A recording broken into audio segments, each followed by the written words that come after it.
ఆహా ఏమి రుచి తినరా మై మరచి అంటూ ప్రతి ఉమెన్, ముఖ్యంగా కాలేజీకి వెళ్ళే అమ్మాయిలు పాట పాడుతూ పానీపూరి స్టాల్ దగ్గర లొటకలేస్తూ తింటుంటారు పానీపూరి. వీళ్ళు ప్రపంచంలో మాట్లాడే ఏకైక హిందీ పదం భయ్యా తోడ ప్యాజ్ డాలు.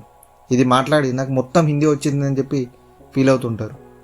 అయ్యో సారీ ఫీల్ అవ్వకండి, జస్ట్ ఫర్ ఏ జోక్. మీకు ఇప్పటికే అర్థమై ఉండాలి. అవునండి, మీరు అనుకున్నట్టే మన టాపిక్ ఈరోజు ఇండియన్ స్ట్రీట్ ఫుడ్ కార్ రారాజు, the king of Indian street food, panipuri. ఈ పానీపూరి గురించి చెప్పే ముందు పాండవుల గురించి చెప్పాలి. ఒక జూదం వల్ల, అదేనండి ఇప్పుడు మనం వాడే భాషలో బెట్టింగ్ వల్ల, పాండవులు లాంటి వారే నిండు సభలో వాళ్ళ భార్య ద్రౌపది చీరలాగేలా అవమాన పాలయ్యారు, రాజ్యాన్ని కోల్పోయారు, వనవాసానికి వెళ్ళారు. ఇలా గొప్ప రాజులు దేవతలను కొలిచే వాళ్ళే ఒక తప్పిదం వల్ల ఎన్నో ఇబ్బందులు పడ్డారు. అలాంటిది మనము లెక్క. అందుకే బెట్టింగ్ ఆడే ముందు, ఈ యాప్స్ ప్రమోట్ చేసే ముందు కొంచెం చూసి చేసుకోండి. ఏంటి పానీపూరి అని చెప్పి ఏదో స్వతంత్ర చెప్తున్నాడు అనుకుంటున్నారా? అక్కడికే వస్తున్నానండి. పానీపూరికి భారతంలో జరిగిన ఈ జూదానికి ఒక లింక్ ఉంది. ఏంటి షాక్ అయ్యారా? మొత్తం స్టోరీ క్లియర్గా చెప్పే ముందు మీకు తెలియని మరో కంటెంట్తో మీ ముందుకు వచ్చా.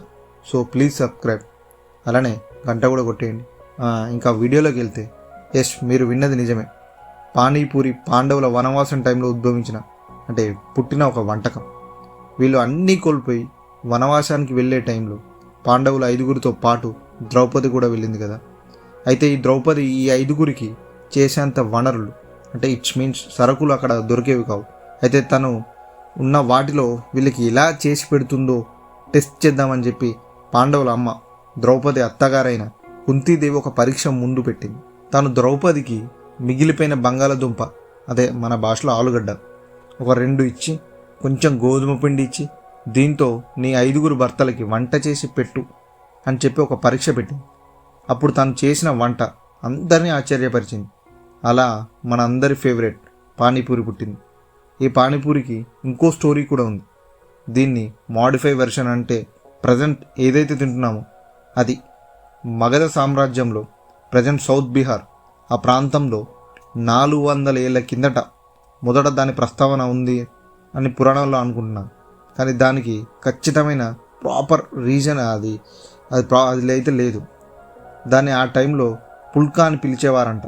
అయితే ఈ పానీపూరి డిఫరెంట్ స్టేట్స్లో డిఫరెంట్ నేమ్స్తో పిలుస్తారు. అందులో ముఖ్యంగా కొన్ని నేమ్స్ పంజాబ్, ఢిల్లీ, జమ్మూ కాశ్మీర్, హిమాచల్ ప్రదేశ్లో గోల్గప్ప అని పిలుస్తారు. బీహార్ అండ్ బెంగాల్లో పుచ్కాని, ఇంకా ఒడిస్సా, ఛత్తీస్గఢ్, హైదరాబాద్లో గప్చుప్ అని, పానీపూరి అని, పకోడీ, అంటే మనం తినే ఆ పకోడీ కాకుండా దీన్ని కూడా పకోడీ అని పిలుస్తారు, పానీపూరిని కూడా. ఇలా చెప్పుకుంటూ పోతే చాలానే పేర్లు ఉన్నాయి, ఎన్నో పేర్లు. రుచి మాత్రం ఒకటే, మనందరికీ నచ్చింది. ఇది ముంబైలో బాగా ఫేమస్ స్ట్రీట్ ఫుడ్. ఇప్పుడు వరల్డ్ వైడ్ ఫేమస్ అయింది, అది వేరు విషయం అనుకోండి. పానీపూరి వల్ల హెల్త్ ఖరాబ్ అవుతుందని చెప్పి చాలామంది అంటుంటారు, కానీ దానివల్ల హెల్త్ బెనిఫిట్స్ కూడా ఉన్నాయి. ముఖ్యంగా ఇది తినడం వల్ల నోట్లో పొక్కులు, అంటే కురుపులు ఇట్లాంటివి ఉంటే అవి పోతాయంట. అందులో వాడే పదార్థం వల్ల డైజెస్టివ్ సిస్టమ్ కూడా బాగా ఉంటుందని చెప్పి అంటుంటారు. ఇంకా ఆకలిని కూడా పెంచుతుందంట. ఇలా పానీపూరి చాలా రకాలుగా మనకు ఉపయోగపడుతుంది. అలానే కొంతమంది వెండర్స్ పానీపూరి దాని తయారీలో క్వాలిటీ మార్చి దాని పేరును చెడగొడుతున్నారు. అందులో వాడే వాటర్ క్వాలిటీ తగ్గించి దాన్ని కల్తీ చేస్తున్నారు. కానీ పానీపూరి ఎప్పటికీ ఒక మంచి స్ట్రీట్ ఫుడ్. ఇది ఒక మంచి బిజినెస్ ఆపర్చునిటీ కూడా. ఎగ్జాంపుల్, కరీంనగర్కి చెందిన ఒక ఫార్మసీ చేసి సరైన జాబ్ దొరక్క, సరైన సాలరీస్ లేక ఫార్మసీ అని పానీపూరి అని చెప్పి పెట్టి ఇప్పుడు ఒక మంచి బిజినెస్ చేస్తుంది. బ్రతకాలంటే ఎలా బ్రతకవచ్చు. ఇది ఈరోజు మన టాపిక్. మీకు కంటెంట్ నచ్చినట్టుంటే ఒక షేర్ చేసుకోండి, లైక్ చేయండి. ఉంటా మరి. జై హింద్.